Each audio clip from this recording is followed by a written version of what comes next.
So this is a video response. A lot of my mommy friends have asked me about phonetics, and I'm going to try and share all the information that I have in this video. My son is still 2.5 years old, so we are pretty naive in this, and my experience very frankly limits to that. But I'm going to share with you what has worked for us till date and what I've planned to do for him in the coming months and years. And also I'm going to share with you information that I have learned from the teachers training workshop. So what I'm going to try and do here is I will make this into two parts video. So I don't want to overwhelm you with a lot of information at one go. So the first part will focus on understanding the importance of phonetics and why it is important for us to teach our children to read. Part 2 hopefully will be about me showing you a lot of fun ideas and activities that you can use to teach your children or your toddlers or your preschoolers phonetics. Okay, so what we're going to try and do is I will share. So this is basically my teachers folder. This is just for me, it is not for my son. Okay, so I will give you a sneak peek into this, but before that I think I'm going to try and answer one very important question that keeps popping up all the time. Is it important to teach children phonics, or will they be okay just by using sight words? So I'm going to try and answer this question before I give you a sneak peek into my training folder. So I think learning to read is child's first real exposure, so to say, to formal education. Reading, or rather learning to read, gives child a lot of confidence. It gives child a lot of assurance. And I think as parents, it is our duty to encourage our children to read, not just from an academic perspective, but also for the pleasure of simply reading. And now, when I talk about whole language versus phonetics, we need to understand a very simple thing here. Okay, that words, say cat is a word. Okay, so words are made up of little codes, which are nothing but your individual letters. So these words will then make up sentences, and sentences make up stories. And if your children are able to read sentences, they will enjoy reading books. So what happens is, when you train your child to read using sight words, it might sound easy at the beginning. It might also even sound fun. But in the long run, it does not really accomplish what we're trying to accomplish. And what is that?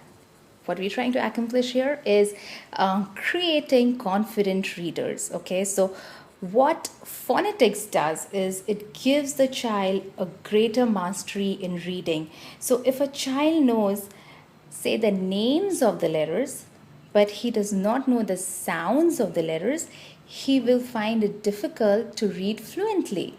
Okay, so now what phonetics does is it kind of decodes the reading mystery. Okay, so you will see that in many schools, children are expected to memorize sight words before their minds can even identify the individual letters. Okay, so they're just expected to learn this word by heart even before they can kind of decode it. And this will take a lot of brain work on their part. And what will eventually happen is that they will get exhausted after reading a couple of sentences or paragraphs. What on the other side phonetics does is it makes the child aware that words are made up of sounds. Okay, and this is called phonemic awareness. So phonemic awareness is so important. So what phonemic awareness does is basically it separates a spoken word, say cat.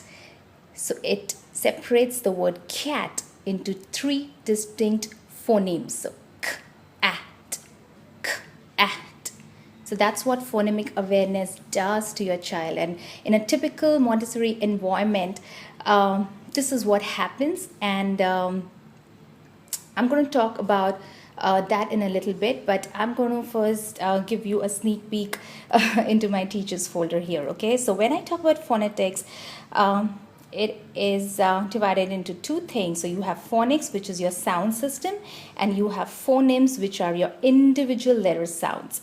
Now, basically, the whole aim of phonetics is to help child to read and later write independently.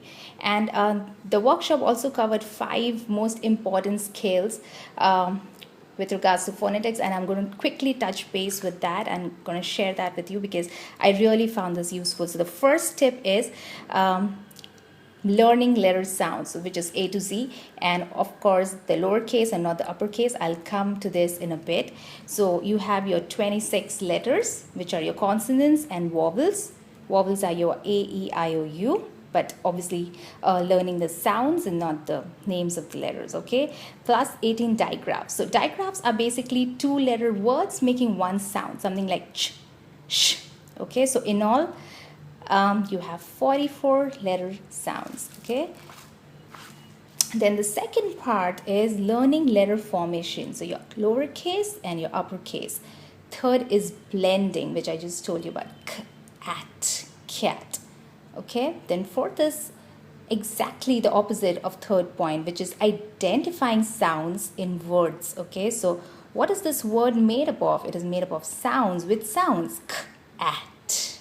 All right, and fifth is sight words. Now don't get me wrong, sight words are extremely important. Okay, sight words are basically words wherein your phonetics rule does not apply. So there are so many words that the children will eventually have to memorize, and that's also equally important, but you got to start by teaching them phonics, and sight words will follow. Okay, so you got to follow the right steps and the right process. Okay, so basically sight words are something like simple words, say me, he, said, by, where you cannot decode them. So if I try to decode me, it will be eh. So it makes no sense. So they have to by heart this. Okay, me, he. Okay, so more on this in my second part, okay, of the video. The next thing, the most important thing is to teach our child the letter sounds. And before we teach our child the letter sounds, we need to make sure that we know it. So I'm going to tell you each of the letter sounds here, okay? So a, b, k, d, e, f, g, I, j, k, l, ah, p, k, s, t, a, f, w, x, y, z.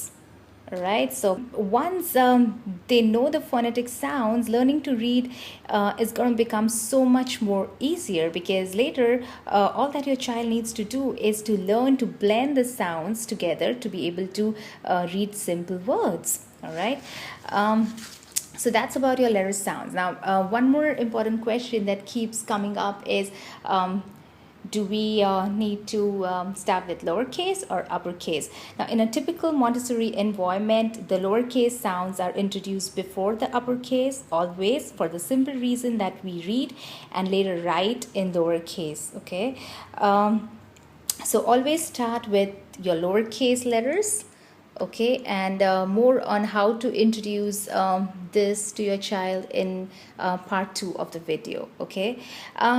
One more question that one of my mommy friend asked me is that her child already knows the uppercase names, okay, names of the letters like A, B, C, D in uppercase. So how does she introduce phonetics to the child? So it's simple. The best part is the children at this age are in their sensitive period. The Montessori sensitive period is from 0 to 6 years, and they are so absorbent. They are like your sponges. They will absorb whatever wonderful thing you're trying to teach them. So it's okay if your child has learned the names of the letters. It's okay if your child knows the uppercase.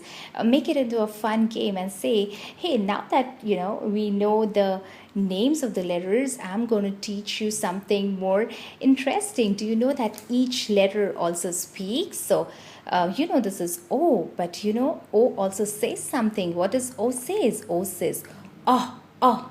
All right, so make it fun. I'll let out a secret here. When I introduced phonetics to my son when he was around 1.5 years old, I was so excited. I didn't do my research, and I read somewhere that, yeah, just introduce sounds. I didn't even bother to read whether I have to introduce it in lowercase or uppercase. And I made flashcards in uppercase, and I taught him all the sounds, and he enjoyed it. And when I read up the Montessori concept, they said that you need to introduce lowercase sounds first. And I was like, oh my God, I mean, that's such a blunder.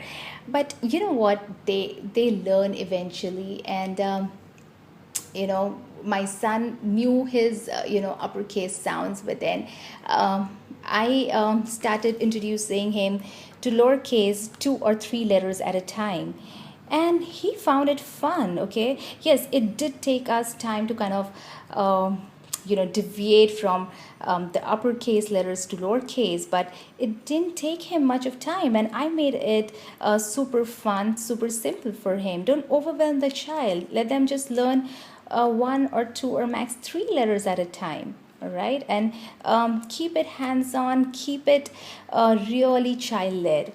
Okay, observing the child and making it kind of prescriptive and customized to the child is so important here. I think I'm done talking here. I have kind of covered all the basic things I had thought. There's just one last question that one of my other mommy friend has asked me, and I'm going to just give you an answer to that. And I'm going to later see if there's anything from my teacher's folder that I need to tell you, and then I'm done for part 1, I promise. So the question is, at what age can I start teaching phonetics to my child? And here I would again like to quickly talk about the Montessori sensitive period, which is your windows of opportunity. And your Montessori sensitive period is just like when you talk about milestones, okay, in the medical terminology, it's so similar to that. And your child has an especially strong sensitivity towards a particular piece of knowledge or skill between 0 to 6 years. So from the Montessori perspective, children from age of 2.5 to 4.5 are highly interested in learning your letter sounds. But I introduced sounds to my son, as I said, when he was just 1.5 years old, and he found it so much fun. So what this tells is that you need to observe the child, you need to follow the child, okay? And a child will take in, when they are ready for it. And a child will take in what they are prepared to take in, and not what you want to teach them. Okay, so we need to be really observant. We need to be really respectful of this fact. Okay, so that's I think all the questions covered. And I just wanted to talk about how in the training program they usually give worksheets to children to teach phonics. I obviously do not give any worksheets. We do a lot of sandpaper letters, working on our magnetic board with magnetic letters, and I will cover all of that in the part 2. But this is just for you to get the idea of the concept. So first thing is matching each letter, lowercase, uppercase. Okay, that's what they do. Then matching each letter to the picture that begins with it. Okay, but I would recommend that do everything hands-on. Okay, give them little objects and give them like letter tiles or magnetic letters to match, instead of using worksheets. Then matching each letter to the picture that begins with it. Okay, similar to what is here, and pre-writing practice. I'll do a separate video on this, but this is very important too. Okay, so I think that's that. I think I've pretty much covered the basic fundamentals that I really wanted to cover. If there's anything else that I've missed out, just drop me a comment and I'll try to cover that in probably a separate video. But watch out for part 2, which will soon follow, where I will cover simple, fun activity ideas that you can use for your toddlers or preschoolers to teach them phonetics. Thank you so much for watching. Bye.